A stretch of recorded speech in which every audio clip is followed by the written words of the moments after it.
जय श्री राम.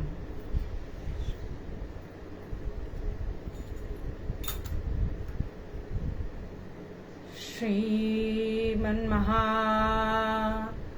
गणाधिपतये नमः. वंदन श्रीदेवा गणेशा. वंदन श्रीदेवा गणेशा. वंदन श्रीदेवा गणेशा. विघ्नहरेशा परमपरेशा. विघ्नहरेशा परमपरेशा. वंदन श्रीदेवा गणेशा. वंदन श्रीदेवा गणेशा. मंगलमय प्रभु मंगल ईशा. मंगलमय प्रभु मंगल ईशा.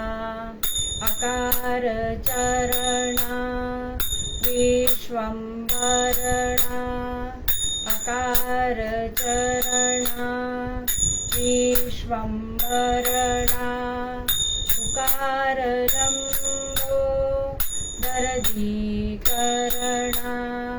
उकार लंबो दरदीकरणा. मकार मस्तक शिव शिव स्मरणा. मकार मस्तक शिव शिव स्मरणा.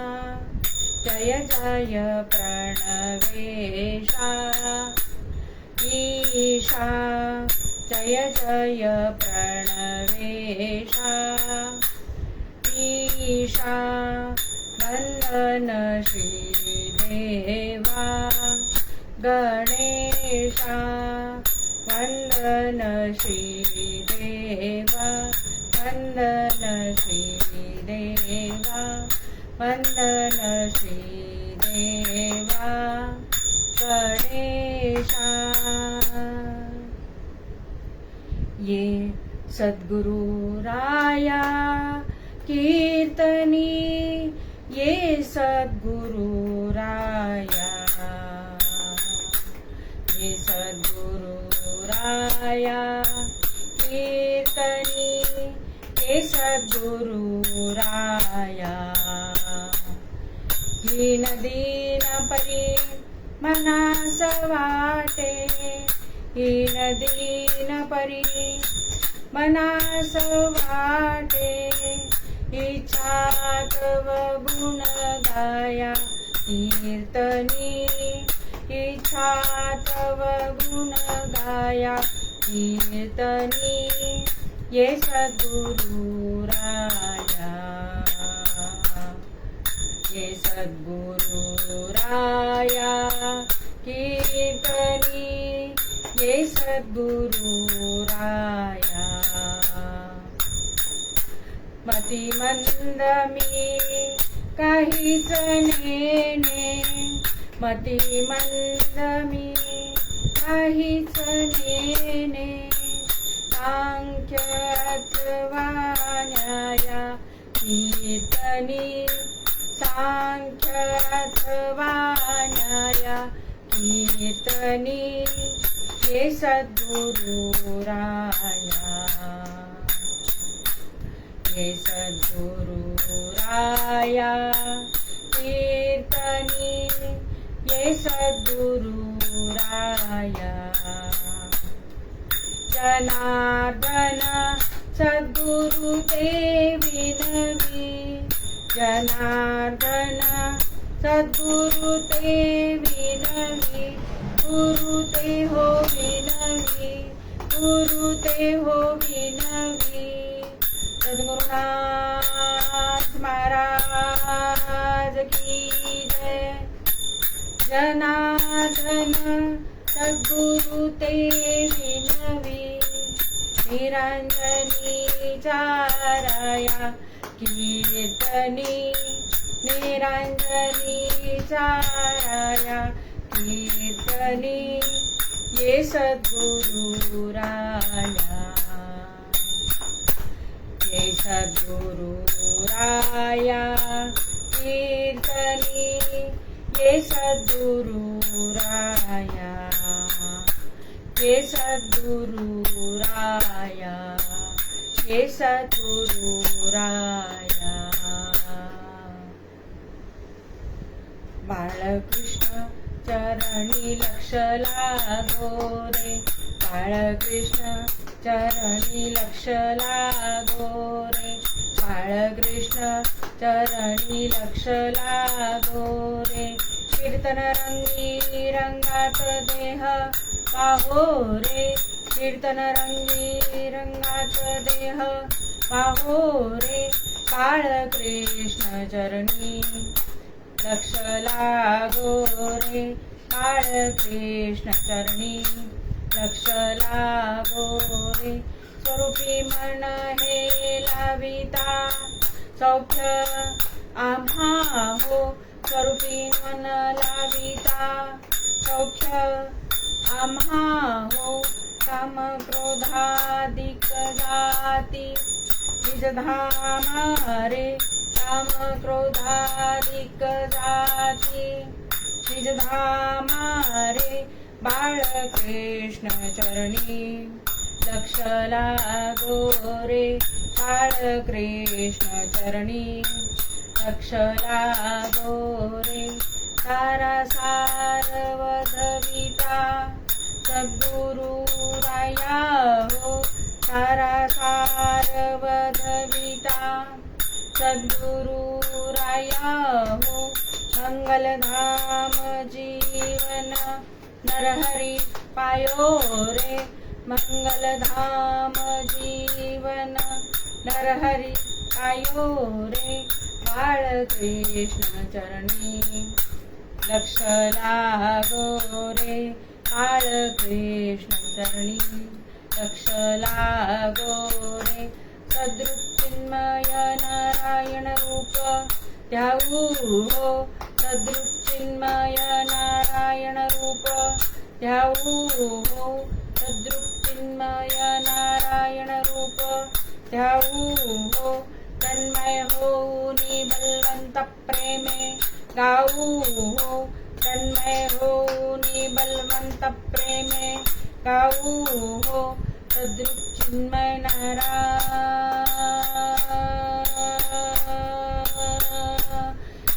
नामी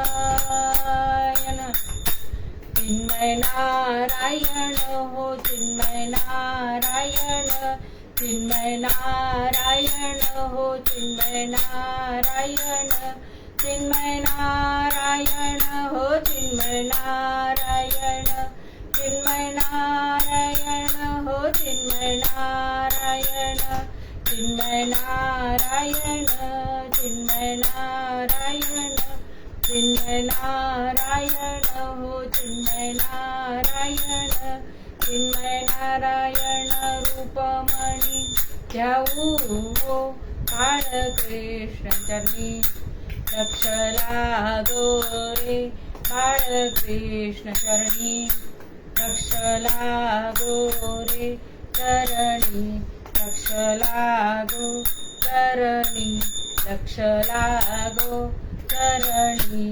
लक्ष लागो वसुदेव सुतं देवं कंसचाणूरमर्दनं देवकी परमानन्दं कृष्णं वन्दे जगद्गुरुं नमो देव्यै महादेव्यै शिवायै सततं नमः नमः प्रकृतिभद्रायै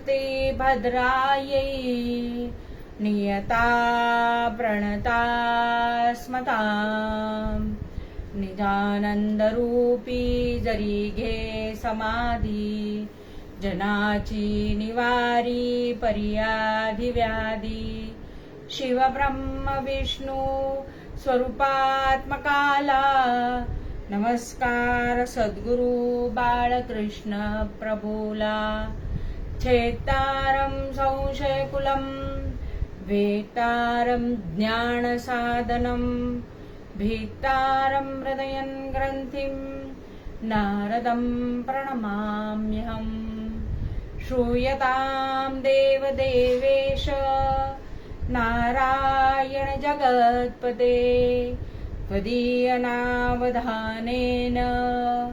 कथयेषे शुभा कथाः नारायण विद्यादिनाथ बाळकृष्ण जय सद्गुरुनाथ श्रोता वक्ता श्री पांडुरंग हरी वासुदेव हरी श्री पांडुरंग हरी वासुदेव हरी श्री पांडुरंग हरी वासुदेव हरी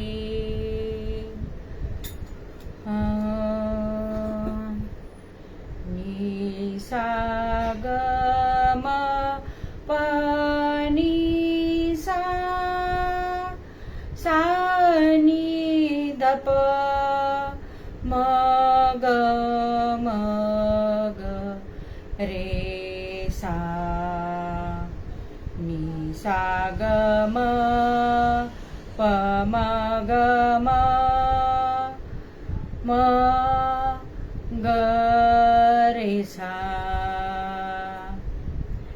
सद्गुरु नायके पूर्ण कृपा केली सद्गुरु नायके पूर्ण कृपा केली निज वस्तु दाविली माझी मज निज वस्तु दाविली माझी मज सद्गुरु नायके पूर्ण कृपा केली सद्गुरु नायके पूर्ण कृपा केली माझे रूप मज दावियले डोळा माझे रूप मज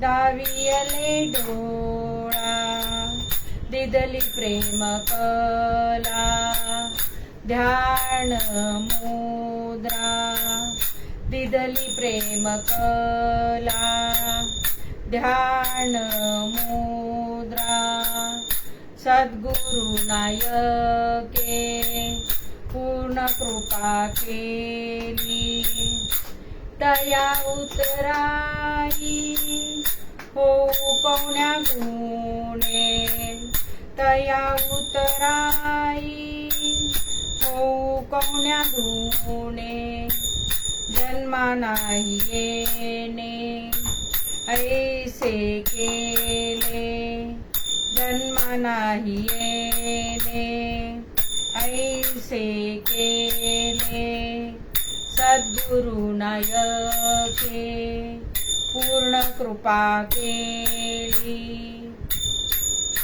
नामा म्हणली की दावियली सोय नामा म्हणली की दावियली सोय नवी संभे पाय हेच राजे नवी संभे पाय हेच राजे सद्गुरु नायके पूर्ण कृपा केली सद्गुरु नायके पूर्ण कृपा केली निज वस्तु दाविली माझी मज निज वस्तु दाविली माझी मज सद्गुरु नायके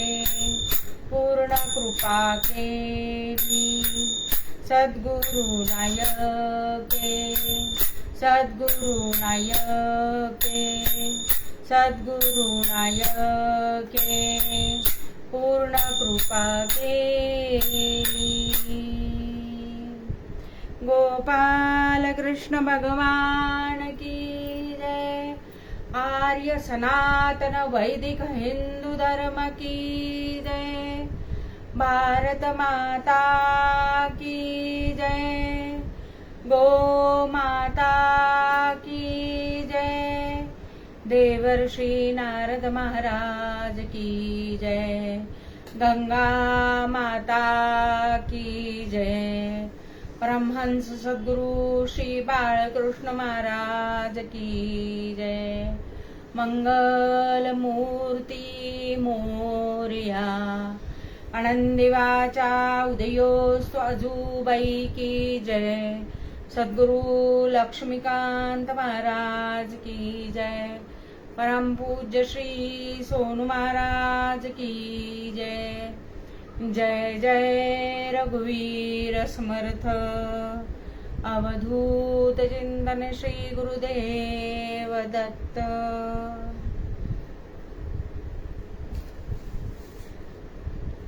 आजच्या पूर्वरंगाच्या निरूपणासाठी घेतलेला अभंग हा संतश्रेष्ठ श्री नामदेव महाराजांचा घेतलेला आहे।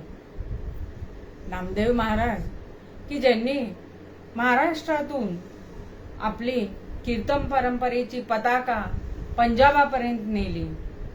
पंजाबमध्ये जाऊन त्यांनी कीर्तन भजन प्रवचन केली आणि तिथे ते लोकप्रिय होऊन त्यांच्या पवित्र ग्रंथ गुरु ग्रंथ साहिबा यामध्ये त्यांचे 61 अभंग नामदेव महाराजांचे त्यात घेतलेले आहे गुरु ग्रंथ साहिबामध्ये। तसं पाहिलं तर 5 तत्वापैकी नामदेव हे वायू तत्वाचे आहेत। पहिले पृथ्वी तत्वाचे ज्ञानेश्वर महाराज आहे की त्यांनी संजीवन समाधी घेतली पृथ्वी तत्वामध्ये। दुसरे जलतत्वाचे संत एकनाथ महाराज आहे की ज्यांनी कमल तीर्थामध्ये जाऊन पांडुरंगामध्ये ते विलीन झालेले आहे। अग्नितत्वाचे संतश्रेष्ठ श्री रामदास स्वामी महाराज आहे। सज्जनगडावर अग्निसंस्कार झालेले आहेत त्यांच्यावर। वायू तत्वाचे नामदेव महाराज आहे की पंढरपूरला जिथे पायरीवर 11 जण वायू तत्वासह पांडुरंगामध्ये विलीन झालेले आहे। आणि आकाश तत्वाचे तुकाराम महाराज आहे की जे सदेह वैकुंठाला गेलेले आहे। असे हे 5 तत्वापैकी नामदेव महाराजांचे हा अभंग आहे। यांचा जन्म हिंगोलीतला आहे, मराठवाड्यातील हिंगोलीतले। आणि हे आद्य प्रचारक होते कीर्तनकार म्हणून। त्यांचा जन्म हिंगोली जिल्ह्यातील नरसी या गावी झालेला आहे बरं का, नरसी या गावी। आणि 26 ऑक्टोबर 1270 मध्ये झालेला आहे। आणि वायू तत्वाच्या रूपाने ते 3 जुलै 1350 ला पंढरपूर इथून पांडुरंगाच्या चरणी विलीन झालेले आहे। त्यांचा जो व्यवसाय होता हा शिंपीचा होता बरं का, पण तरी ते सुंदर कीर्तन करायचे।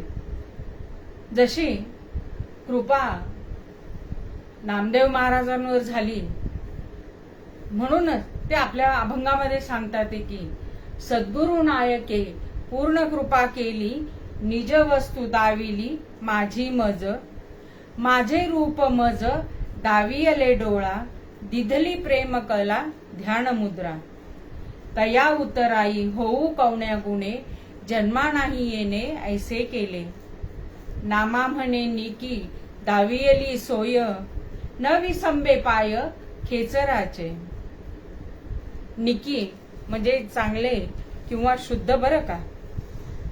आता कशी कशी आणि कोणाकोणावर कृपा झालेली आहे बरं, तर रामदास स्वामींची कल्याण स्वामी उद्धव स्वामींवर, रामकृष्ण परमहंसांची विवेकानंदांवर, ब्रह्मचैतन्य महाराजांची ब्रह्मानंद स्वामी आणि आनंद स्वामींवर झालेली, की त्या सद्गुरूंनी त्या शिष्यांना निज वस्तू दाखविलेली आहे आणि त्यांचेच रूप त्यांच्या दावियले डोळा, माझे रूप मज दावियले डोळा, अशा प्रकारे स्वची आत्मज्ञानाची प्राप्ती करून दिलेली आहे. बरं, सद्गुरु नायके कोण आहेत बरं, तर ज्ञानेश्वर महाराज सांगतात की पुढा स्नेह पाझारे, माघा चालती अक्षरे, कृपा आधी अवतरे शब्द पाठी. ज्ञानेश्वर महाराजांनी सांगितले की जसे ज्ञानी पुरुषांची कृपा शिष्यांवर अशीच अखंडपणे असते. साधना थोडी होऊन साधक जेव्हा करतो तेव्हा त्याला समाधान मिळते का, तर नाही मिळत. पण सद्गुरूंची कृपा झाल्यावर मात्र मिळते बरं का. असंच जेव्हा सद्गुरू आपल्यावर नायकी कृपा केली, कशी कृपा असती बरं सद्गुरूंची, अविचारांना विचारत जेव्हा ते परावर्तित करतात तेव्हा ते सद्गुरू आपल्याला निज वस्तू आपली दाखवतात. एकदा काय झालं, सलीम अली तलाव आहे इथे, कुठे टीव्ही सेंटरला, तिथे एक माणूस होता बसलेला. तो तिथे नेहमी यायचा. एक महिना झाला, 2 महिने झाले, 3 महिने झाले. असं करता करता तिथे रोज एक म्हैस यायची पाणी प्यायला, बरं का. आता ते दिसताना वगैरे असे गोल शिंग होते बरं का तिचे. आता अंदाज लावा तुम्ही कसे गोल होते, म्हणजे तुम्हाला लक्षात येईल की छोटे मुलं जसे असतात ना, ते कशातही डोकं घालतात आणि ते निघणं कसं मुश्किल होतं, तसाच प्रकारे थोडासा दृष्टांत आहे हा. आता तो माणूस तिथे रोज येऊ लागला. ती म्हैस पण यायची, पाणी प्यायची. आता थोडी थोडी तर ओळख झालीच की नाही. अहो काय म्हणावं, प्राणी असले तरी काही हरकत नाहीये, त्यांच्याशी पण मित्रत्वाचं नातं करता येतं की. असं करता करता तो रोज त्या शिंगाकडे बघायचा. बर, मग बघता बघता काय झालं, मोह झाला. कशाचा, तर त्या शिंगामध्ये डोकं घालण्याचा. बर, नुसतं विचार करून थांबायचं ना तिथे,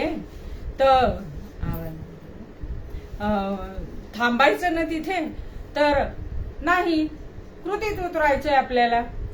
मग हळूच एक दिवस गेला तो आणि ती म्हैस बिचारी पाणी पित होती तिचं. यांनी त्याच्यामध्ये डोकं घातलं. आता तुम्ही सांगा, डोकं घातल्यावर ते स्वतःहून काढता येतं का हो? आधीच ती म्हैस तिथे, आणि ती का जे पळत सुटली सगळीकडे, याचे हाल विचारता कामा नये. मग पुढे जेव्हा जेव्हा ते गावात गेले, सगळ्या लोकांनी त्या म्हशीला थांबवलं आणि याचं डोकं त्यातून अलगद काढलं. डोकं निघालं अलगद, पण बाकीच्या शरीराचे काय हाल झाले, हा विचार चांगला आहे का हो? तर हा झाला अविचार.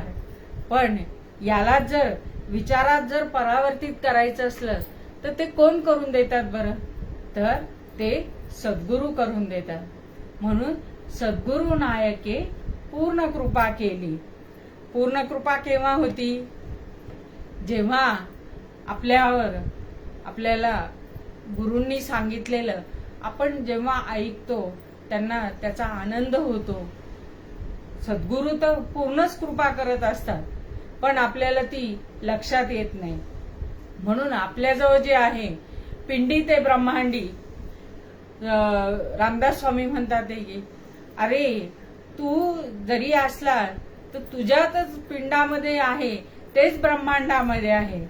ऐक शिष्या येथील वर्म, अरे तू स्वयं आहेसी ब्रह्म, की तू स्वतःच ब्रह्म आहे. तू इकडे तिकडे बघायला कशाला जातो? आता तुम्ही मला सांगा, तुम्हाला जर स्वतःला ब्रह्म जर बघायचं असलं, तुम्ही स्वतः बघू शकता का? तर नाही.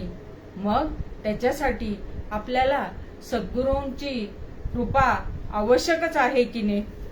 म्हणून सद्गुरु नायके पूर्ण कृपा केली, निज वस्तू दाविली माझी मज. माझे रूप मज दावियले डोळा, दिधली प्रेम कळला ध्यान मुद्रा.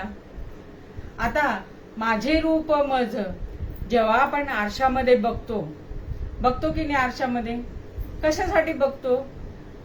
सुंदर मेकअप झालाय, ते इकडच्या इकडं काही व्हायला नको. तुम्ही जेव्हा आरशात बघता तेव्हा नाकातलं कानात घालता का, किंवा कानातलं नाकात घालता का? हे तर सुज्ञ तर सगळ्यांना आहे, पण आपण आपल्याला दिसतो कसा हे बघण्यासाठी आपण आरशात बघतो. पण तुमच्या अंतर्मनातलं कोण जाणतं बरं? तर हे सद्गुरूच जाणतात. त्याच्यामुळेच ते आपल्या अंतर्मनातला आरसा आहे. आपण नुसतं वरवर आपल्याला बघतो, काय बघतो की नाही, मी हे छान काम केलं बरं का, मी हे ते काम चांगलं केलं बरं का, असं केलं बरं का, तसं केलं बरं का. पुण्याचे काम आपण सतत सांगत सुटतो, पण पाप केलेलं कधी सांगतो का? पण उलट आहे, जेव्हा पाप हे जेव्हा केल्या जातं ते सगळ्यामध्ये वाटल्यावर ते वाटल्या जातं. तसंच हे पुण्य जर तुम्ही सगळ्यांना सांगत जर सुटले तर तुमचं हे पुण्य तुमच्या पदरात पडत नाही. त्याच्यामुळे माझे रूप मज डावियले डोळा, जे आतलं रूप आहे, जे तू काय आहेस नेमका आणि तू काय करू शकतो, हे आपल्याला आपले सद्गुरू दाखवून देऊ शकतात. बरं, सद्गुरू म्हणजे काय आहे बरं? तर सद अधिक गुरु.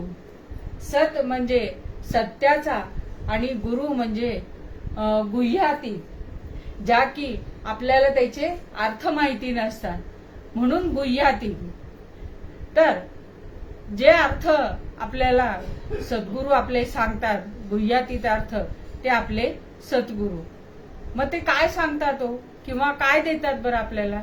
तर आपल्याला ते सच्चित आनंद देतात. सच्चित आनंद. सत म्हणजे सत्याचा, चित म्हणजे चिरकाल टिकणारा, आणि आनंद, आनंदाला दुसरा शब्द नाही. तसाच मोदक. मोद म्हणजे आनंद आणि क म्हणजे देणारा. म्हणजे कोण बरं? तर आपला गणपती. तुम्ही मोदक देता की नाही त्याला? आवडते मोदक तुम्ही देता, तो तुम्हाला आनंद रूपी मोदक तो तुम्हाला देतो. म्हणून आनंद याला दुसरा शब्द नाहीये. जसं सुख, दुःख, ऊन, वारा, पाऊस जे विरुद्धार्थी शब्द आहे ते, पण याला आनंदाला दुसरा शब्द नाहीये. सच्चित आनंद, परमानंद, ब्रह्मानंद असे जे आनंद आहेत हे आपल्याला आपले सद्गुरू देतात बरं का. दिधली प्रेम कला ध्यान मुद्रा. प्रेम म्हणजे भाव, आणि भाव जे आहे ही प्रथम अवस्था आहे. प्रेम म्हणजे प्रथम अवस्था आहे, त्याच्याशिवाय भाव प्रगट होऊ शकत नाही, किंवा भगवंताची ओळख पण पटू शकत नाही. एक व्यक्ती होती, त्यांनी रामाची मूर्ती घरी आणली. ती रोज त्याची षोडशोपचारे पूजा करायचा, सगळं अत्तर, फुलं, नैवेद्य वगैरे सगळं करायचा तो. असं करता करता 1 महिना गेला, 2 महिने गेले, 3 महिने गेले, चालूच ना त्याचं. पण पाहिजे बर का नेहमी, त्याच्याशिवाय उत्तरच सापडत नाही. पण इतके महिने झाले पण रामराया आलेच नाही हो दर्शन द्यायला. खूप बिझी होते का हो? विचारावं लागेल रामरायांना, तुम्ही फार बिझी झालेत म्हणून आले नाही भेटायला. मग आता काय करावं? तर रामराया तर काही प्रसन्न झाले नाही किंवा दर्शनही दिले नाही. अपेक्षा इतक्या वाढलेल्या असतात की आम्ही जसं पाहतो रामाला तसंच त्या रामाने आमच्या समोर येऊन उभं राहावं. पण तुम्ही तेवढी त्याची काळजी घेता का हो? की त्याला प्रेमाने तेवढं बोलवता का हो तुम्ही? आला ना कृष्ण, पण आला ना. मिरेने जेव्हा बोलवलं तेव्हा तो जेवायला आला, खायला प्यायला आला. कसं बोलवलं तिने? किती प्रेमाने आणि येणी बोलवलं. यशोदा मातेने किती अख्खं ब्रह्मांड जे आहे परमात्मा किती छोटे होऊन आले कृष्ण. कौसल्या माता त्यांनी पण किती प्रेमाने प्रेमयुक्त भावनाने रामरायाला बोलवलं. बरं आले की नाही रामराय? हा, तर मुद्द्याकडे येऊ परत. तो जो व्यक्ती होती तिने 5-6 महिने रामरायाची पूजा केली, नाही रामराया प्रसन्न झाले. मग शेवटी आता काही होत नाही गड्या, ते आता आपण देव बदलू म्हणून गेला तो आणि कृष्णाची मूर्ती घेऊन आला. कृष्णाची मूर्ती आणल्यावर रामाची मूर्ती गेली माळ्यावर. बरं ती पूर्ण व्यवस्थित बर का, की त्यांना वास जायला नको, भजन ऐकायला नको म्हणून आपले कापसाचे बोळे घेतले आणि रामाच्या याच्यात घातले. ते आता आरती हे ते सगळं होईल की नाही कृष्णाचं? आता रामच प्रसन्न झाले नाही, मग कृष्णाला आळवणं चाललं. जेव्हा लक्षात आलं की आपण त्यांच्या नाकात बोळे वगैरे घालावे, तेव्हाच ते चैतन्य रूप झालेले आहे. कोण? रामराया. आणि ते लगेच प्रकट झाले तिथे. काय रे बाबा, काय झालं? तुम्हाला असं याच्यावर ठेवून दिलं, तुम्ही आलेच नाही, प्रसन्नच झाले नाही. तू मला मूर्ती रूप मध्ये समजलेला आहे. मला जर तू तेव्हा चैतन्य रूपात जर समजला असता तर मी तात्काळ आलो असतो. असं म्हणून तिथे रामरायाची दर्शन झालेले. दिधली प्रेम कला. तुम्ही प्रेमाने भगवंताशी बोला, खाऊ घाला, तो नक्कीच येणार आहे बरं का. आपल्या प्रत्येक घरातील व्यक्तीला ते स्वरूप द्या तुम्ही. छोटं बाळ असलं तर ते कृष्ण आहे, मुलगी असली तर राधा आहे. जसं तुम्ही त्यांना भरवता तसं भगवंताला भरावा. हे प्रेमाचं नातं तुम्ही भगवंताशी जुळवा. नक्की भगवंत येतो की नाही बघा. येणार म्हणजे येणारच. प्रेम कला. कोणी प्रेम केलं भगवंतावर? तर गोपींनी प्रेम केलेले. कसं प्रेम केलं बरं? एकदा भगवान श्रीकृष्णांचं डोकं दुखत होतं. आता डोकं दुखू लागल्यावर मेडिसिन आणा, ऑनलाईन आणा, ऑफलाईन आणा, टॅबलेट्स आणा, लिक्विड आणा, सगळं आणा. हा सगळा पसारा तेव्हा नव्हता. मग आता काय करायचे? तर उद्धवाले विचारायला. त्यांनी विचारलं की काय झालं भगवंता तुम्हाला? नाही, माझं डोकं दुखू लागलंय थोडंसं.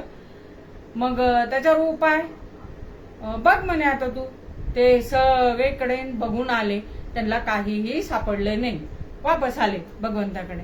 भगवंता तुम्ही सांगा हो आता, म्हणजे मग मी तुमचं पुढचं बघतो काय करायचं काय नाही. बर मी सांगतो म्हणे. चरण रज आण म्हणे कोणाची तरी, म्हणजे मी ती जर डोक्याला लावली तर माझं डोकं बरं होईल. बर ठीक आहे, पण थांब थांब थांब थांब थोडं. पण काय भगवंता? तर ती जे चरण रज देईल तो जाईल नरकामध्ये. बर ठीक आहे. निघाले उद्धव रज आणायला, चरण रज आणायला. सगळीकडे सांगितलं, पॉम्पलेट्स वाटले, सगळीकडे भोंगे लावले, सगळीकडचे सगळ्या व्हॉट्सअपवर टाकलं की असं असं भगवंताला लागतं बरं.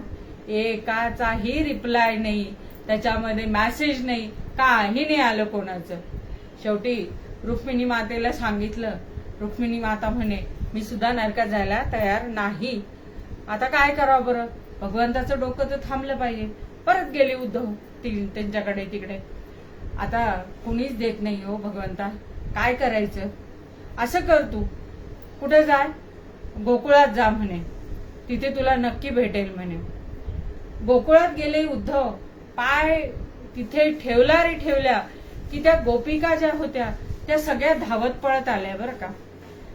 कृष्णाचा काय निरोप आहे, कृष्ण कसा आहे आमचा, ते भगवंत कधीच समजत नव्हते श्रीकृष्णांना.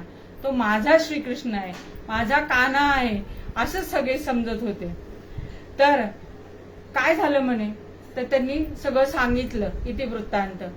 त्या गोपिकांनी थोडासा सुद्धा विलंब न लावता आपल्या पायाची चरणरज उद्धवांच्या हातावर ठेवली. थोडं थांबा तर खरी, पुढचं ऐका माझं, काय सांगताय? काही नाही म्हणे, तुम्हाला नरकात जावं लागेल म्हणे. श्रीकृष्णासाठी नरकात जायचं, ती सुद्धा आमची तयारी आहे. एक क्षणाचाही विलंब न करता प्रत्येक गोपिकेने आपले चरणरज दिलेली आहे. ही प्रेमकला आहे. आणि प्रेमाने तुम्ही जेव्हा भगवंताशी एक रूप व्हायला लागतात, तर ते कोणत्या माध्यमातून? तर ध्यान या माध्यमातून जाता बरं का. ध्यान म्हणजे हे ध्यान नव्हे असं नाही, तर ध्यान समाधी किंवा जे 2-2, 3-3 तास आपण त्यामध्ये लीन असतो, अशी समाधी बरं का. याला ध्यान असं म्हणतात. त्यातूनच आपल्याला भगवंताचं रूप पाहायला मिळतं. सद्गुरु कृपया, सद्गुरूच्या कृपेने मिळतं बरं का. ते असं तसं मिळत नाही. मग नामदेव महाराज काय म्हणतात, आनंद हा सद्गुरूच्या कृपेने मिळाला, मग कधी तो मी विसरणार नाहीये बरं का. मग कसा बरं, तर परमेश्वराची सेवा जर आपण वेळच्या वेळी झाली नाही तरी चालते, पण गुरुची सेवा ही वेळच्या वेळी व्हावी असं असतं. आणि गुरुची सेवा करणे ही खूप कठीण असते बरं का. म्हणजे आश्रमात जेव्हा सर्व शिष्य काम करतात ना, तेव्हा गुरूंचं बारीक लक्ष असतं त्याच्यावर. मग गुरु हळूहळू कठीण परीक्षा त्यांची घेत राहतात. गोदावरी नदीच्या तीरावर अंगिरस नावाचा आश्रम होता, ऋषींचा आश्रम होता. त्या आश्रमात पहिलं ऋषी जे शिष्य असलेले वेदधर्म नावाचे ऋषी होते.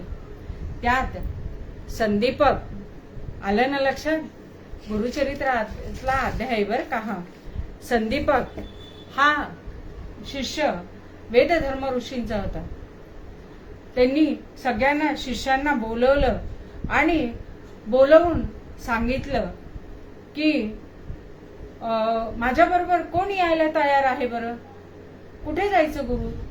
गुरूंना विचारू लागले ते, तर काशीला जायचं आहे. काशीला कशा करता जायचंय, तर माझं राहिलेलं जे आयुष्य आहे ते प्रारब्ध भोग मला भोगायला जायचंय, तर माझ्यासोबत कोण येणार आहे.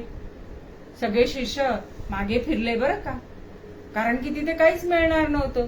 भोजन होतं का, एसी रूम होती का, परत तिथे हिंडाय फिरायला होतं का, किंवा गाडी वगैरे होती का काही तिथे. तेव्हा गुरुंनी आपल्याला सगळं द्यावं ही अपेक्षा चुकीची आहे. की आपण जर त्यांच्या तिथे कार्यक्रमाला गेलो तर गुरुंनी पंचपक्वान्नाचं भोजन द्यावं, आपल्याला बसायला खुर्ची द्यावी, यायला जायला 4 चाकी गाडी द्यावी, परत नंतर त्यांची कृपा एवढी व्हावी की पैशाची बरसात व्हावी, असं काहीही नसतं बरं का. पण ती कृपा इतकी आगाध असती, तो जो परमानंद देऊन जाती, ती अनुभूती ही कळण्याच्या पलीकडे आहे बरं का. अनुभव आपल्याला सांगता येतात, पण अनुभूती सांगता येत नसती आपल्याला. हा जो संदीपक आहे हा पुढे आला, गुरु महाराज मी येणार आहे तुमच्या बरोबर, पण मला तिथे 21 वर्ष राहून कुष्ठ होणार आहे, अंगाला दुर्गंधी सुटणार आहे, असं त्यांनी त्याला सगळं स्पष्ट सांगितलं की असं असं होणार आहे. तरी तू चालणार आहेस? हो म्हणला. बरं म्हणे. मग ते काशीमध्ये आलेले आहे दोघही जण. आता गुरु महाराजांनी परीक्षा घेणं सुरू केलं हळूहळू. तो जेव्हा विश्वेश्वराच्या दर्शनाला जायचा, घाटावर स्नान करायला जायचा आणि माधुकरी मागून आणून आपल्या गुरु महाराजांना द्यायचा आणि आपण घ्यायचा. असे काही दिवस थोडे गेले आणि प्रारब्धाचा जोर सुरू झाला गुरूंचा. कुष्ठरोग अंगावर उठू लागले, दुर्गंधी येऊ लागली. तसा हा संदीपक त्यांनी सगळं बाहेरचं बंद केलं आणि गुरुच्या सेवेला लागलेला आहे. तो गुरुच्या सेवेला लागला आणि काही दिवसांनी ते तिथून हालू सुद्धा नाही लागला. मग त्याचे गुरु जर आणली भिक्षा मागून, मला हे नकोय, मला गोडच पाहिजे, मला हेच पाहिजे, तसंच पाहिजे अशी म्हणून परीक्षा घेऊ लागले. पण इथे त्याची जेवढा विश्वास आणि निष्ठा, जेवढी भक्ती दृढ होऊ लागली, तिथे भगवंतांना आपला आसन हलल्यासारखं होऊ लागलं की तितक्यात एक एक जण त्या संदीपकाकडे येऊ लागलाय. बरं का, बाळा तुला काय पाहिजे आहे, तू वर माग काहीतरी. थांबा, मी माझ्या गुरूंना विचारून येतो. गुरुकडे आल्यावर, महाराज तुमचं कुष्ठ कमी व्हावं असं सांगू का भगवंताला? नाही, ते मला माझंच भोगून जायचं आहे त्याच्यामुळे, आणि तुला जर कंटाळा आला असेल तर तू निघून जा असं स्पष्ट गुरु बोलले त्याला. मग त्यांनी, नाही, माझ्या गुरूंनी काहीच नाही सांगितलेलं, त्याच्यामुळे मला काहीही नको असं तो स्पष्ट आपलं भगवंताला जाऊन सांगायचं. अहो शंकर, विष्णू, ब्रह्मा या तिघांकडनंही त्यांनी वर घेतला नाही. हे गुरूंनी बघितलं बर का अंतर्दृष्टीने. मग त्याला आशीर्वाद दिला आणि गुरु पण खुश झाले त्याच्यावर. सद्गुरु नायके पूर्ण कृपा केली. कोणावर? संदीपकावर. बरं का. मग त्याला सांगितलं की तुझी भक्ती जी आहे ती खूप धन्य झालेली आहे मी ती बघून. तू काशीत चिरकाल निवास करशील आणि जे तुझे स्मरण करतील त्याचे दैन्य जाईल असा गुरूंनी आशीर्वाद दिला. बरं का. असे हे वैभव संपन्न होऊन असे संदीपकास गुरूंनी आशीर्वाद दिला. एकदा अर्जुन आणि कृष्ण बाहेर निघाले दोघे जण फिरायला. कशी असती मानवाची वृत्ती हे अर्जुनाला दाखवण्यासाठी श्रीकृष्ण निघाले. एका भल्या मोठ्या बंगल्यामध्ये गेलेले ते. त्याच्याकडे भरपूरशा गाड्या होत्या किंवा मोठमोठाले बंगले होते आणि त्याच्याकडे काहीतरी कार्यक्रम होता म्हणून हे दोघ जण गेले तिथे. साधारणसा वेश करून गेले. त्याच्यामुळे त्याच्या घरी गेल्यावर त्याला म्हणू लागले की आम्हाला भूक लागली आहे, आम्हाला जेवायचंय. त्या श्रीमंत व्यक्तीने त्यांना तिथून हाकलून दिलं. हाकलून दिल्यावर त्याला श्रीकृष्णांनी आशीर्वाद दिला की अजून तुला 10-12 बंगले होत, 20-25 गाड्या होत असा आशीर्वाद दिला आणि पुढे निघालेले. पुढे निघाल्यावर जेव्हा एक झोपडी होती तिथे, झोपडीमध्ये एक गृहस्थ होता. तो भिक्षा मागून आणायचा आणि स्वतःचा उदरनिर्वाह करायचा. तो नुकताच भिक्षा मागून आला आणि एक भाकरी मिळाली होती त्याला. हे दोघही जण तिथे गेलेले. आम्हाला भूक लागलीये असं सांगितल्यावर त्यांनी लगेच आपल्या हातातली जी आहे भाकरी ती दोघांना वाटून दिली. याला म्हणतात अतिथी धर्म. आपला भारतीय संस्कारामध्ये अतिथी धर्माला खूप महत्व आहे दिलेलं. गृहस्थाश्रमाच्या याच्यावर 3 आश्रम चालतात म्हणून गृहस्थाश्रम पण श्रेष्ठ मानलेला आहे. आता त्या दोघांनी ती भाकरी खाल्ली आणि कृष्णांनी सांगितलं की तुझी ही झोपडी आहे ही सुद्धा वाऱ्याने उडून जाओ आणि पावसाने खराब हो. आता हे दोन्ही झाल्यावर अर्जुनाला प्रश्न पडला की असा कसा भगवंतांनी आशीर्वाद दिला. भगवंताला विचारू लागले ते की तुम्ही असा कसा भगवंत आशीर्वाद दिला की त्याला अजून बंगले दिले आणि याची झोपडी सुद्धा उडून जायचं सांगितलं. तर वास्तविक पाहता जे आपल्याजवळ सगळं ऐश्वर्य संपन्न आहे त्यामध्ये आपण भगवंताची कधीही आठवण काढत नाही, कधीही स्मरण करत नाही भगवंताचं. आणि जो गरीब व्यक्ती होती ज्यांनी यांना खायला प्यायला दिलं त्याची झोपडी उडून जायची, म्हणजे तो सतत नामस्मरणात राहील असं भगवंतांनी केलेलं आहे. पुढे चालून कुंती माता जेव्हा पांडव महाभारत जिंकले तेव्हा कुंती माता भेटायला आली भगवंताला. तर त्यांना सांगू लागली की भगवंता, त्यांनी ओळखलं होतं कुंती मातेनी की हे परब्रह्म आहे, श्रीकृष्ण म्हणजे परब्रह्म आहे. तर भगवंता, मला तू सतत दुःख दे. का बरं दुःख पाहिजे? आता तर सुख यायला पाहिजे, सगळं जिंकलंय, मिळालंय आता. तर नाही, दुःखामध्ये मनुष्य भगवंताचं स्मरण सतत करत राहतो. म्हणून नामस्मरणाला खूप महत्व दिलेलं आहे. गोंदवलेकर महाराज म्हणतात, जिथे नामस्मरण चालू आहे तिथे मी साक्षात आहे. म्हणून तुम्ही सतत नामस्मरण करत राहा. जेवताना करा, बाहेर जाताना करा. नामस्मरणाला आडकाठी काहीही नाहीये. किंवा तुम्हाला जरी देहाला इजा झालेली असली, मनाला इजा नसती झालेली पाहिजे. मनाला इजा होऊ नये म्हणून नामस्मरण करा, पण नामस्मरण करत राहा. माझे रूप मज दावियले डोळा, दिधली प्रेम कला ध्यान मुद्रा. गुरु आपल्याला कृपेचे अंजन घालतात. भज भावे श्री गुरुराया रे, भज भावे श्री गुरुराया रे, भज भावे श्री गुरुराया रे.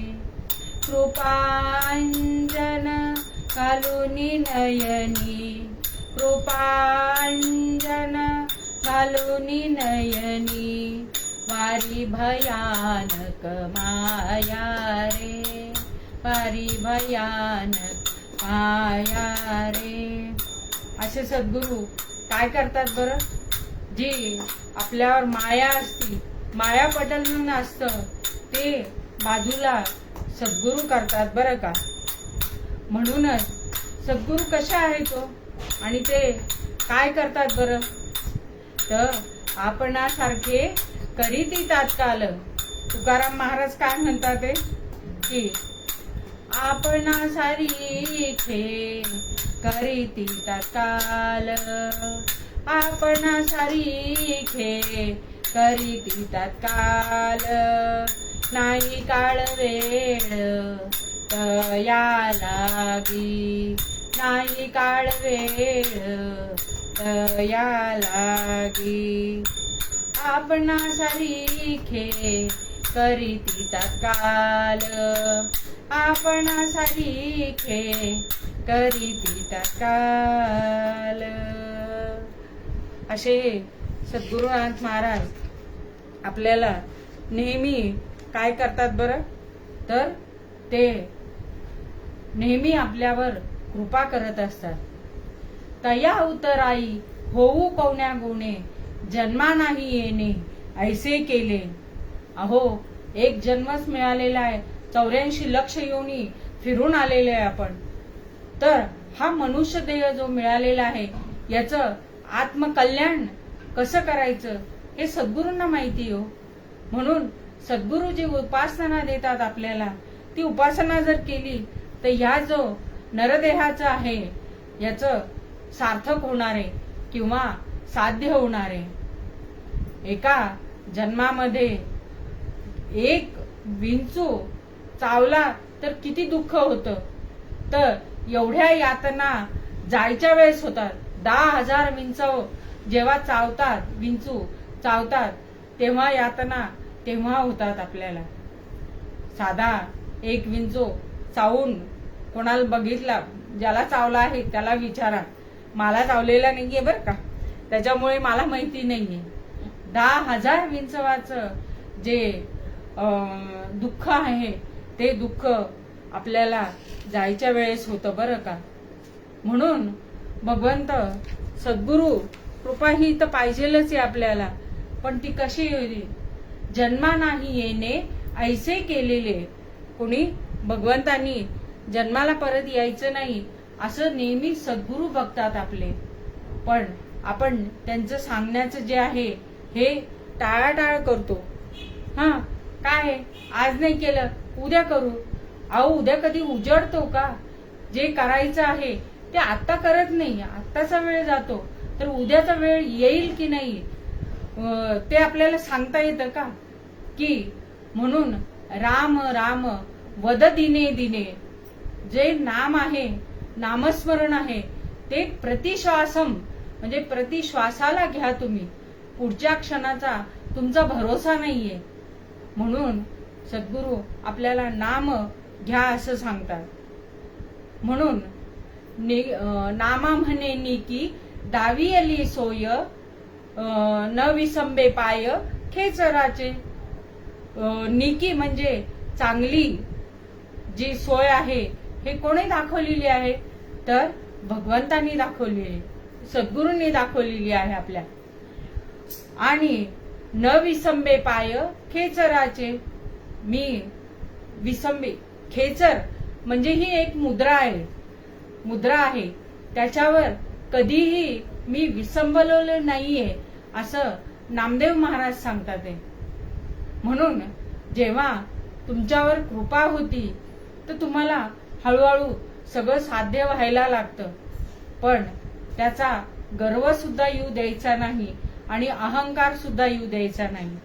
म्हणजे सद्गुरु कृपा ही सुलभ मिळते आणि लक्षात पण येते की आपल्यावर सद्गुरु कृपा करू लागलेले आहेत म्हणून नामदेव महाराज म्हणतात ते पूर्वपद्यामध्ये सांगतात की थोडक्यामध्ये हे झालं की थोडक्यात आख्यान बघायचंय आपल्याला की सद्गुरु कृपा झाल्यावर आपल्याला काय मिळतं म्हणून. तर म्हणून मूळ अभंगामध्ये नामदेव महाराज सांगतात की सद्गुरु नायके पूर्ण कृपा केली, सद्गुरु नायके पूर्ण कृपा केली, निज वस्तु दाविली माझी मज, निज वस्तु दाविली माझी मज, माझे रूप मज दावियले डोळा, माझे रूप मज दावियले डोळा, दिदली प्रेम कला ध्यान मुद्रा, दिदली प्रेम कला ध्यान मुद्रा, तया उतराई होऊ कवण्या गुणे, तया उतराई होऊ कवण्या गुणे, जन्मा नाही येणे ऐसे केले, नामा म्हणे निकी दावियली सोय, न विसंबे पाय खेचराचे, न विसंबे पाय खेचराचे, सद्गुरु नायके पूर्ण कृपा केली, सद्गुरु नायके पूर्ण कृपा केली. कीर्तन परंपरेप्रमाणे आपण थोड्या वेळ नामस्मरण करूया आणि मग पुढे आख्यानाकडे थोडक्यात वळूया.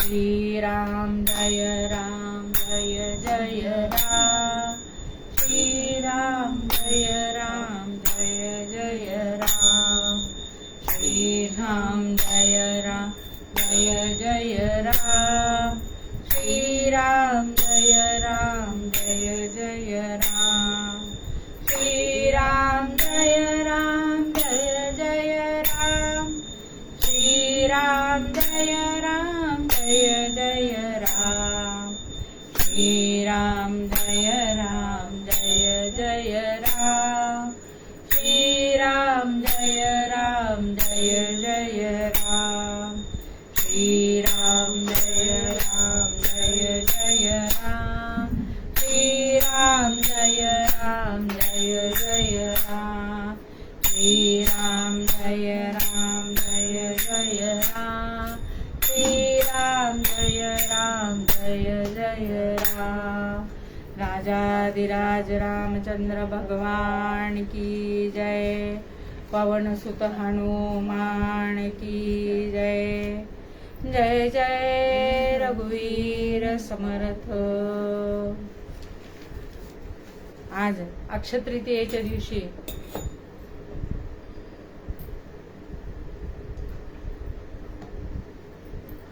या ॲपवर महाराजांनी जी संधी दिलेली आहे त्याच्याबद्दल महाराजांचे खूप खूप आभार मानते।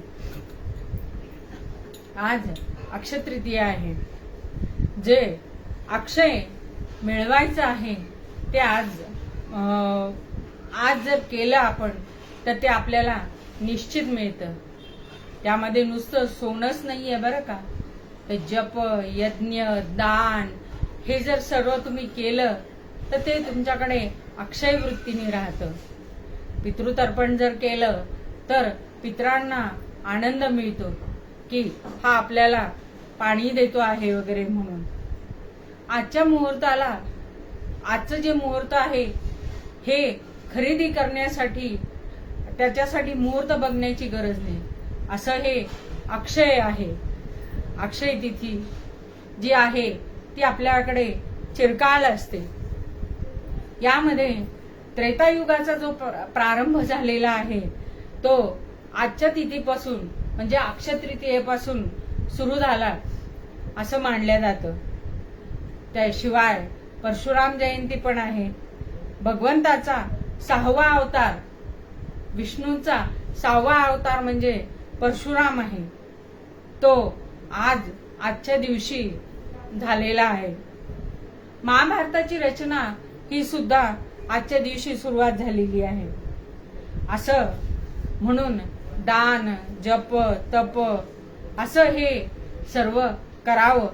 आणि माता भगिनींचा आता आवडता दिवस आहे की आज तुम्ही सोनं खरेदी करायला जा, पण भाव बघून जा, कसा भाव आहे तो परवडेल का, किती घ्यायचं काय घ्यायचं हा सगळा हिशोब ठेवून मग जा। म्हणजे आणि तितकंच नाही बरं का, तुम्ही जे सत्कर्म केल्या जाईल ते सुद्धा तुमच्याकडे अक्षय स्वरूपाने राहीलच की आजच्या दिवशी भगवंताला जसं तुम्ही रसाचा नैवेद्य दाखवता तसा तो भगवंत तुम्हाला वर्षभर चारतोच की नाही, काही ना काही देतच राहतो की नाही। म्हणून हे सुद्धा चांगलं कर्म आहे। कोणाला गोरगरिबांना आज जेवण दिलं हे सुद्धा सत्कर्मच आहे। परत मोठ्या माणसांचे आशीर्वाद घेणे हा सुद्धा चांगलाच आहे, हे सुद्धा तुमच्याकडे अक्षय राहणार आहे। विद्या जी दान केली आहे ती जी तुम्ही दान शिकवता आहे ते सुद्धा अक्षय राहावं असंच आहे तुमच्याकडे। आज मी तर मला भाग्यवान समजते की आज मला कीर्तन सेवा मिळालेली आहे, ही अक्षय स्वरूपाची राहणार आहे माझ्याकडे। हा माझा अंतरात्माचा जो आनंद आहे हा मी सतत द्विगुणित करत राहणार आहे। स्नेहलला धन्यवाद स्नेहल की आजची मला अक्षय तिथी तू कीर्तन सेवेसाठी दिलेली। असं हे अक्षय तृतीयेचं व्रत आहे आणि हे आनंदमय आहे। तसंच महात्मा बसवेश्वर हे 12व्या शतकात एक महान भारतीय समाज सुधारक होऊन गेलेले तत्वज्ञ कवी आणि लिंगायत धर्मांचे संस्थापक होते। ते 1131 आणि 1167 ईसी हा त्यांचा कालावधी होता बरं का। असं हे अक्षय राहावं आपल्याकडे म्हणून अगदी सत्कर्म करावं म्हणजे ते अक्षय रूपामध्ये राहतं आपल्याकडे। मणीची जीवीची गोष्ट यथार्थ, मणीची जीवीची गोष्ट यथार्थ, भक्ती वेणीसी सांगती समर्थ, भक्ती वेणीसी सांगती समर्थ जे का श्रीरामा उपासका गुह्यार्थ आत्माराम निरोपीती आत्माराम निरोपीती मनीची जीवीची गोष्ट यथार्थ मनीची जीवीची गोष्ट यथार्थ हे सत्य कथानक आहे बरं का. समर्थ हयातीत असताना लिहिले गेलेले आहे. बीड येथील गिरधर स्वामींनी समर्थ प्रताप लिहिलेला आहे. त्यामधील 13व्या समासातील हे कथानक घेतलेलं आहे. वडील जे मुलाला सांगू शकत नाही, ते बोलू शकत नाही, ते आपल्या मुलीकडे बोलतात बरं का, मुलीशी बोलतात. म्हणूनच समर्थांनी वेण्णाबाईस सांगितलं. प्रभू रामचंद्रांनी वेण्णाबाईस ही लेकच बर का, प्रभू रामचंद्रांची पण. वेण्णाबाईंनी बाह्याबाईस सांगितलं. बाह्याबाईंनी गिरधर स्वामींना सांगितलं. आणि आता मी तुम्हाला सांगते आहे. असं हे कथानक आहे. 13व्या समासातला आहे. समर्थ प्रताप ह्याच्यातला. समर्थांनी मोठं कार्य केलेलं आहे. समाजाला जागृत करण्याचं केलेलं आहे. व्यायाम, आहार आणि ज्ञान, आत्मज्ञान, मनाचे श्लोक, किती ग्रंथसंपदा आपल्यासाठी त्यांनी ठेवलेली आहे. त्याचा आपण खरंच त्याचा उपयोग करावा आणि आपलं आत्मकल्याण साधून घ्यावं बरं का. अहिल्या शिळा राघवे मुक्त केली, पदी लागता दिव्य होऊन गेली. जयावर्णिती शिनली वेदवाणी, नृपेक्षी कदा रामदासाभिमानी. एक मुलगी जी होती ती धावत पळत आतमध्ये गेली. अहो सासूबाई बाहेर कोणीतरी आलंय बघा. कोण आलंय बघा. भिक्षा मागू लागलाय बर का. त्यांनी ना पायस मागितले नाही बघा. ते म्हणे आज पायस आहे का भिक्षेला, तर मी त्यांना भिक्षा घालू का. कोण बरं. वरते जेव्हा उल्लेख केला तेव्हा तुम्हाला लक्षात आलंच असेल. वेण्णास्वामी, मिरज येथील वेण्णास्वामी बरं का. ह्या ज्या होत्या रामायणामध्ये अशोकवनामध्ये सीतामाईंच्या जवळ होत्या. कोण. त्रिजटा म्हणून होत्या. या विभीषणाच्या कन्या आहेत बरं का. तेव्हा अशोकवनामध्ये जेव्हा सीतामाईंच्या जवळ हनुमंतराय आले, मारुतीराय आले तिथे, तेव्हा त्यांना बघून वेण्णास्वामी म्हणाल्या त्रिजटा. आधी त्रिजटा मग वेण्णास्वामी. त्रिजटा म्हणाल्या की मला रामरायाचं दर्शन घ्यायचंय. आपण रामाचं दर्शन मला करून द्या ना आणि अनुग्रहित करावं, असं त्या मारुतीरायांना म्हणाल्या. मारुतीरायांनी दोन्हीचं उत्तराच्या रूपात सांत्वन केलं त्यांचं की मी अनुग्रह तर काही देणार नाहीये, पण पुढच्या ज्या जन्मामध्ये किंवा जेव्हा अवतार कार्य होईल तेव्हा नक्की तुम्हाला दर्शनही घडून आणील आणि अनुग्रहित पण करेल, असं म्हणून मारुतीराय तिथून निघून गेले बरं का. आता कोण बरं. तर ह्या त्रिजटा म्हणजे वेण्णास्वामी बरं का. असं म्हणून त्या गोरस मागायला आल्या सासूबाईंकडे. सासूबाई तेव्हाच्या होत्या, आताच्या नाही बरं का. तेव्हा म्हणजे सारख्या सू म्हणजे सारख्या सूचना, आणि आताची जर सून म्हणली तर सूचना न म्हणजे न ऐकणारी अशी सून असेल. तर ती विचारायला गेल्या आतमध्ये. वेण्णाबाई विचारायला गेल्या सासूबाईंना की सासूबाई एक तेजस्वी पुरुष आलेला आहे बाहेर, त्यांनी पायसी भिक्षा मागितली हो, द्यायचे का आपण. तेव्हा सासूबाई म्हणाल्या, अजून नुकतेच 2 दिवस झालेले आहे गाय हे होऊन, तर आपल्या मारुतीला अजून अभिषेक राहिलेला आहे, तर पायस देता येणार नाही, म्हणजे दूध देता येणार नाही, गोरस हा देता येणार नाही. तर तेवढंच स्वामींनी ऐकलं आणि स्वामी तिथून निघून गेले. असं ऐकल्यावर सद्गुरूंचं आधी माहिती होतं का हे सद्गुरू होणार आहे, पण थोडस मनाला आनंददायी झालं की सद्गुरू आहेत म्हणून त्यांना ती रुखरुख लागली हो की आज ते तसेच निघून गेले बरं का. असं 1, 2, 3 महिने 3-4 महिने निघून गेले हो. आता वेण्णा जे आहे ही एकनाथी भागवत वाचायची नेहमी, तेव्हा त्यांना प्रश्न पडले, जीव म्हणजे काय, शिव म्हणजे काय. असं करता करता आता या प्रश्नांची उत्तर ज्यांनी दिलं आहे वाचायला एकनाथी भागवत, आपण त्यांनाच विचारावं म्हणून त्या सासूबाईंकडे गेल्या विचारायला. तर त्यांनी सांगितलं की मला नाही येत उत्तर, वर मामांजींना विचार. मग मामांजी म्हणे, याचे उत्तर तुझे सद्गुरूच देतील बर का तुला. एक दिवस समर्थ आले आणि आतमध्ये आले. काय बाळा, काय वाचतेस ग तू? त्यांनी सांगितलं, एकनाथी भागवत वाचते महाराज. मग तुला काही प्रश्न पडले नाही का याचे? हो आहेत की.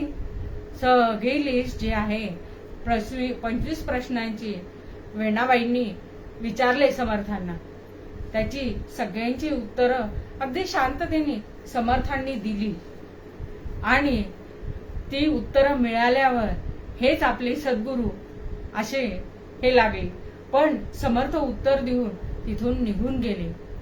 काही दिवसांनी हुरूर लागली की हे सद्गुरू आपल्याला कधी भेटतील बरं.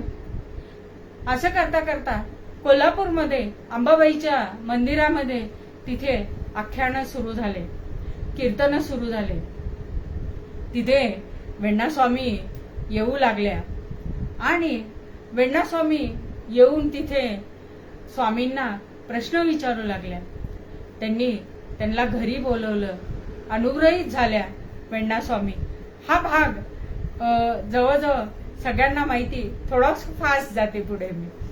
तर त्यांना प्रश्न विचारू नये म्हणून तेथील लोकांनी जे आहे ते सांगितलं किंवा तुम्ही हिला प्रश्न विचारू देऊ नका. मग अनुग्रहित झाल्यावर सद्गुरूंना नाही तर कोणाला प्रश्न विचारायचे हो. म्हणून वेण्णास्वामींनी मंत्रात मंत्र पुष्कळ, मंत्रात मंत्र पुष्कळ, इतर मंत्र ते काय राहो. मंत्रात मंत्र एकची, मंत्रात मंत्र एकची, श्रीपासुनी जात वर्ण ते राहो. श्रीराम जय राम जय जय राम, श्रीराम जय राम जय जय राम, श्रीराम जय राम जय जय राम, श्रीराम जय राम जय जय राम. असं स्वामींनी अनुग्रहित केलं हो त्यांना. मग काय रामरायाची पण साथ होतीच की. असं करून जेव्हा हे झालं तेव्हा त्या कोल्हापूरला आल्यावर तिथे सारखं महाराजांना प्रश्न विचारू लागले. तर हे लोकांना पटेना, रुचेना. ती कीर्तनाला आली तरी चालेल पण तिने प्रश्न विचारू नये, का की त्या गंगा भागीरथी होत्या. त्याच्यामुळे त्या लोकांना खूप म्हणजे विचारू देत नव्हते प्रश्न त्यांना असे. मग त्यांनी गोपजी पंतांना सांगितलं की ह्या मुलीने एक तर प्रश्न विचारणं बंद करावे, नाहीतर तिला विष देऊन मारून टाका तुम्ही. वेण्णा आपलं सांगितलं गोपजी पंतांनी वेण्णास्वामींना की तुला असे 2 प्रस्ताव आहेत. तुला जर जिवंत राहायचं असेल तर तू प्रश्न विचारू नको, घरातल्या घरात वाचन कर आणि घरात राहा. पण वेण्णास्वामी जेव्हा समर्थांच्या सद्गुरूंच्या समोर जायच्या तेव्हा त्यांच्या प्रवचनानी कीर्तनानी देहभान विसरून जायच्या आणि त्यांना विसर पडायचा की आपल्याला आपल्या वडिलांनी काय सांगितलेले. असं करून एक दिवस त्यांना विष देण्यात आलं. विष देण्यात आल्यावर कालकूट नावाचं विष दिलेले वेण्णास्वामींना. ते दिल्यावर समर्थांनी कीर्तनाचं चालू असताना बघितलं, अरे ती मुलगी आली नाही आज, म्हणून उद्धवाला घेऊन गोपजी पंतांकडे गेले. ते बघितलं तर बाहेरून कुलूप लावलेलं होतं. वेण्णास्वामी आतमध्ये विष घेऊन पडलेल्या होत्या. त्या अगमानिगमा म्हणजे छोटं होऊन समर्थ आतमध्ये गेले आणि वेण्णास्वामींच्या डोक्यावर हात ठेवला आणि तीर्थ शिंपडलं श्रीराम नामाचं. वेण्णास्वामी झोपेतून जशा उठून बसायच्या तशा उठून बसल्या होत्या आणि मानसकन्या म्हणून त्यांना घेऊन गेले समर्थ. असेच एकदा बसलेले होते. मनीची जीवीची गोष्ट यथार्थ, भक्ती वेणीसी सांगती समर्थ, काजे श्रीराम उपासकासी गुह्यार्थ, आत्मा राम निरोपिले. असं म्हणतात की मुलीला आपले वडील जे आहे ते त्यांच्याशी बोलतात मुलाच्या पेक्षाही. समर्थ आणि वेण्णाबाई अशाच बसलेल्या होत्या एकदा. बरं का वेण्णा, मी ना एकदा ब्रह्मारण्यात गेलो होतो. ब्रह्मारण्यात? हो का स्वामी? बर बर. जेव्हा सांगायला सुरुवात केली ना समर्थांनी, मग काय झालं स्वामी, सांगा ना पुढे. आता समर्थांनी कधी आपली कीर्ती स्वतःच्या तोंडून सांगितली का? कधी ऐकली आहे का तुम्ही की असं असं झालेलं आहे म्हणून? समर्थांनी सांगितलं, मी ब्रह्मारण्यात गेलो आणि ब्रह्मभोजन केलं. आता यामध्ये खूपसा सुंदर अभिनव जो संभाषण आहे, संवाद आहे, हा खूप सुंदर आहे हो. बर वेण्णा, आता खूप ना रात्र झाली ग, मला आता फार झोप यायली, मी ना झोपायला जातो बरं का आता. म्हणून समर्थ उठून झोपायला गेले. आता वेण्णाबाईला लागली की उत्सुकता, काय नेमकं म्हणून. मग रामरायाची प्रार्थना केली, रामराया यावं आपण. रामराया प्रगट झाले बर का. प्रभू रामचंद्र भगवान की जय. रामचंद्र भगवान आले तिथे. काय म्हणते का वेण्णा, सांग बरं तू. अहो स्वामींनी ब्रह्मारण्यात गेलो, ब्रह्मभोजन केलं असं सांगितलं एवढं आणि ते निघून झोपण्यासाठी गेले. आपण पुढचं सांगावं. बर वेण्णा, सांगतो. श्रीराम जानकी वधूवर दोणी, समर्थासी नैवेद्य कराव्या लागुनी. यांनी दोघांनी नैवेद्य करायचा ठरवला आणि जेव्हा समर्थ आले तिथे भिक्षेसाठी आले, तेव्हा भिक्षा असती रे असती समर्था म्हणून रामरायांनी समर्थांना बोलवलं बरं का. आले आतमध्ये, समर्थ विराजमान झाले आणि आम्हाला तीर्थ द्या. रामरायांनी सांगितलं कोणाला? समर्थांना, की आपण मला तीर्थ द्यावं. तीर्थ कोणासी मी कधी देत नाही, तीर्थ कधी मी कोणासी देत नाही, तपश्चर्येमध्येच सदा राही, सर्व तीर्थे दर्शनेची सेवलेही, संत महिमा अगाध असा पाही. तीर्थ आम्ही कोणासी देत नाही, हा समर्थांचा स्पष्ट उच्चार आहे बरं का. म्हणून काही रामरायांना राग आला का हो? तर नाही बरं, नाही आला राग. मग काय काय होतं? संपन्नता, सुसंपन्नता कशी होती? स्वच्छ शुभ्र लवणाजवळी विराजिली ती लिंबे पिवळी, नटल्या सोजल्या भिजल्या डाळ, एक वाटली एक मोकळी, एक वाटुळी खमंग तळ, कोशिंबिरी बहु हिरवी चटणी, मेथ कूट करी गर्दी पान, चिंचेची आंब्यांची सरयांवरती म्हणून रायती गोड मधुरती. कशात काय काय होतं तिथे अजून? भाज्या होत्या, आमटी, उसळी होती, कारली, वांगी, काळी, सुरण तोंडली, दुध्या पटवळी, चुका तांदळी, आळू घोसाळी. आणि कसा होता अजून? मृदुलकणांचा शुभ्र भात साळीचा मोकळा कसा होता तो? मोकळा होता.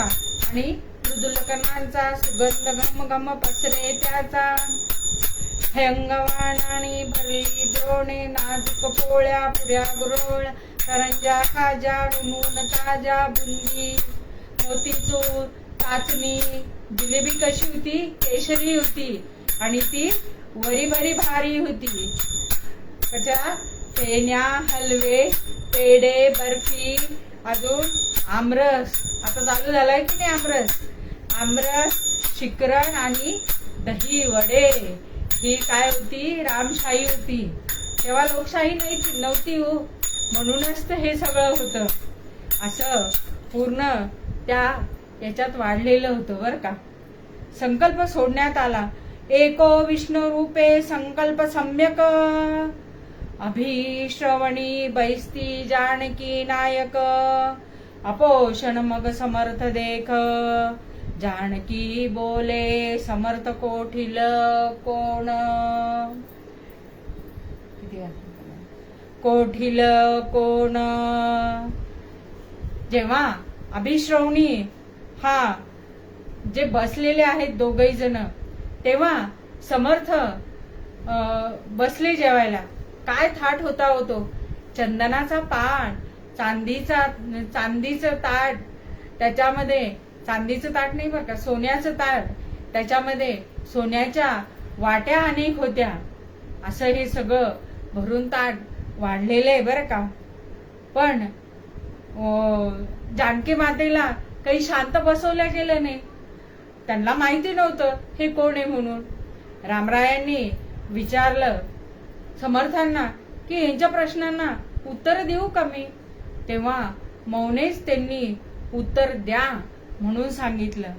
तेव्हा जानकी मातेने प्रश्न जे सुरू केले, पुसे जानकी प्रभुला महापुरुष असे कोण स्थिती, सांगू तुझसी काय कांते, यांची दिसते पूर्ण आत्मस्थिती, कोण यांचे धाम सांग, केवल परमधाम, कोठे जी विश्राम, विश्रामाची आत्मनाम निरंजनी, कोठे समर्थ असती, कोण स्थळी असे वसती, घटी सर्वत्र निर्मळ, निश्चय सर्वदा वसती, काय सदा भक्षिती स्वामी, भक्षिती सदैव परमान्नती, मणी स्वरूप लक्षती, अलक्ष परब्रह्म लक्षती. कशा आहे तो हे? तर ती सीतामाता प्रश्न विचारू लागली आणि रामराय उत्तर देऊ लागले. महापुरुषाचा कोण असे पंथ, आनंद मन केवळ प्रिये जाण, स्वामींचे कोणते हो भुवन, सच्चिदानंद भुवन त्रिभुवन, असे यांचे कोणते प्रस्थान, गगनगर्भी निरंजनी प्रस्थान. समर्थांना ज्या सिद्धी प्राप्त झाल्या होत्या त्याच्यामध्ये त्यांना आकाशातून सुद्धा जाता येत होतं. यांचा कोणचा हो आनंद, कांते यांचा परमानंद, समर्थ कोण कैसा यांचा ब्रह्मानंद, ब्रह्मानंदी त्रिपुट मंद सच्चिदानंद, सर्वेश्वर महापुरुषाची आहे की निद्रा, यांची केवळ योग निद्रा, यांची कोण जी सांगा मुद्रा, अघोचरी मुद्रा यांची जानकी, ध्यान कोणते यांचे ज्ञान कोणते, शुद्ध विज्ञान परब्रह्म केवळ श्री गुरुस्थान. सांगा समर्थांचा कोण मंत्र कोण तंत्र, आत्म ब्रह्म मंत्र आत्मज्योती यंत्र. समर्थांचे कोण विधान तंत्र, नवविधा भजन विधान हे. समर्थे मानिले कोण हो माया, तेथे बोलिले तेची हो माया. काय जी बोलता श्रीराम राया, यथार्थ तो बोलतो आम्ही माया ब्रह्म. हा यांचा संवाद चाललेला आहे, अभिनव संवाद, अभिनय श्रवणी संवाद चालू आहे रामरायांचा आणि सीतामाईंचा.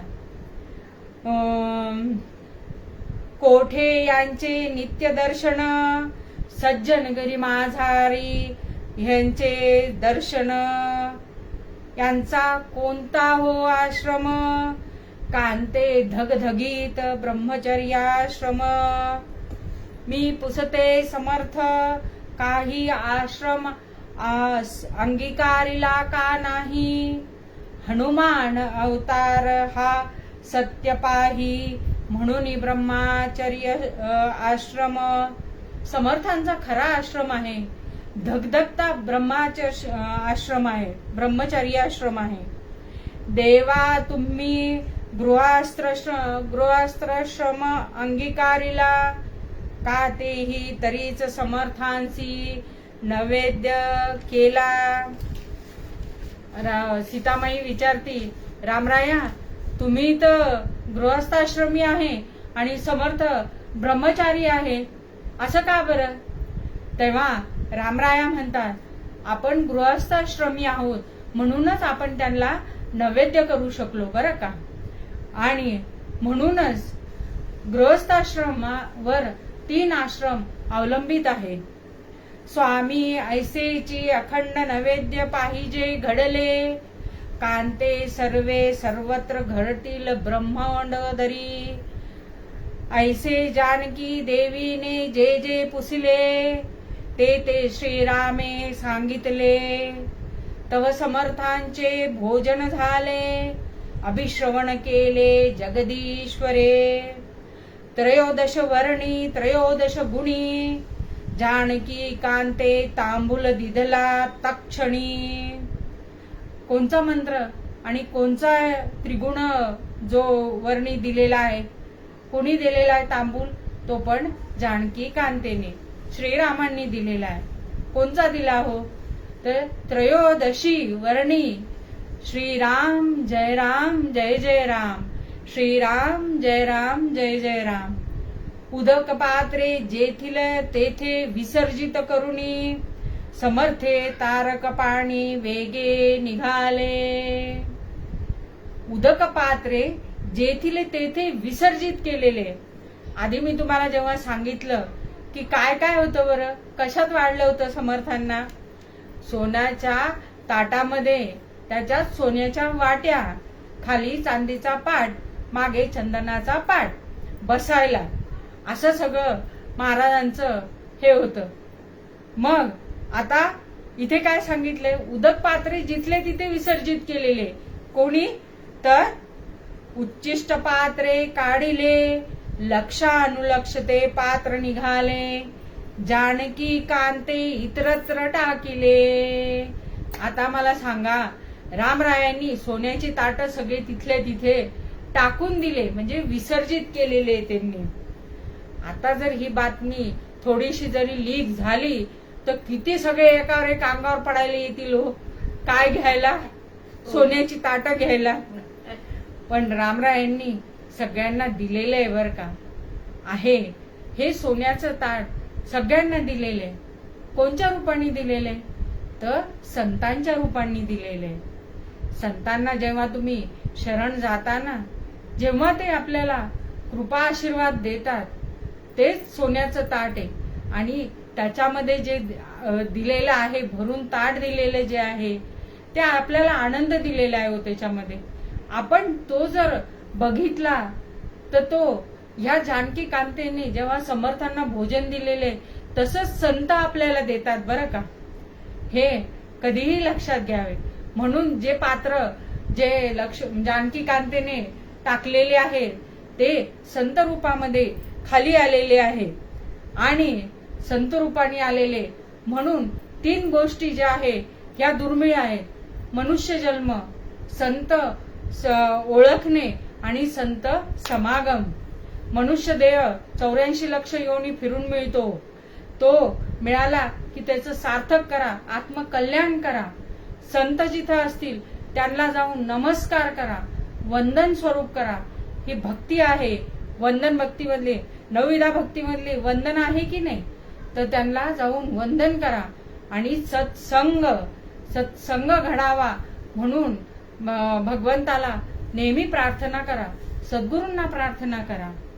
आता हे सगळं एवढं ऐकल्यावर मग वेण्णाबाई काय म्हणतात ते आपल्या, तर त्या म्हणतात ते स्वप्नाची ते पडिले वेणीसे, स्वप्नाची ते पडिले समर्थांसी कथिले, समर्थांसी कथिले, स्वप्नाची ते पडिले वेणीसी, स्वप्नाची ते पडिले. अहो स्वप्न ही सांगू लागली बर का समर्थांना. काय पडलं हो तर आणि काय काय बघितलं तिने. स्वामी आज श्रीरामाना देखिले, स्वामी आज श्रीरामाना देखिले, जनयात्रेस रामे मार्गी लावियले, जनयात्रेस रामे मार्गी लावियले, स्वप्नाची ते पडिले वेणीसी, स्वप्नाची ते पडिले. समर्थ शरणागते पाठीशी घेती, समर्थ. अहो समर्थ जे शरणागताशी आहे ना त्यांना पाठीशी घेतात आणि काय करतात, तर नदी साफल्ल्या आणि निजवल्ल्या हे पार ते लावून देतात, आपल्याला लावतात की नाही. जसं श्रीराम जे आहे ते याला जसं त्यांनी पार करून दिलं त्यांना नावाड्यानी की त्याला त्याची नौका पार करून दिली हो, तसं समर्थांनी शरणागते जे आहे हे पाठीशी घेतात आणि नदी जी आहे साफल्ल्या आणि निजवल्ल्या ही पार करून देतात बरं का. निर्मळ निश्चळ स्थिती दावीती, निर्मळ निश्चळ स्थिती दावीती, तेज काय वर्णू गुरुराया, तेज काय वर्णू. हे सर्व वेण्णा स्वामींनी समर्थांना सांगितलेलं आहे.